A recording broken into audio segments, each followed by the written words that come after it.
So magandang umaga po sa lahat pong nag-i-encash ngayon.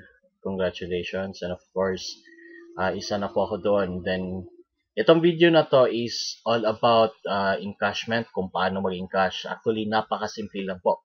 So nakikita nyo pag ang account yung pumula na, ibig sabihin yun nag-graduate na po kayo at pwede na kayo mag-encash. And actually, every Monday, kasi Monday na po ngayon, like it's 12 in the morning, 12:20 po, pwede na po natin i-encash ito. So, ang tanong pa, paano mag-encash? Ganito lang po kasimple.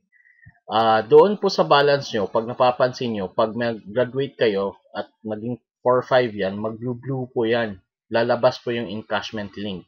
I-click nyo lang po yan. Kagaya ko, clinic ko yung encashment link. And dyan po. Makikita po natin na ito na po yung encashment link. So, ang gagawin nyo na lang po is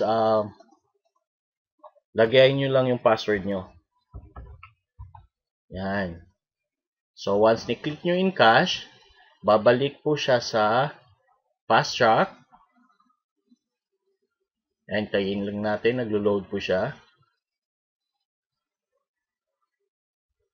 Okay. That's it. Kung nakita nyo kanina itong sa number 8 ko is na-click ko na yung encash, so napunta na siya sa encashment. So yung isa, click na naman natin. Click po natin to. There you go.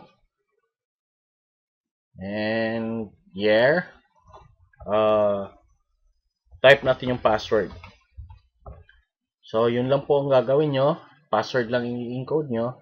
Then click encash. Ganun lang po kasimple. Congratulations po sa lahat na nag-graduate ngayon, and more power NBO. Ang daming napabago ng buhay dahil sa programa nyo. Salamat!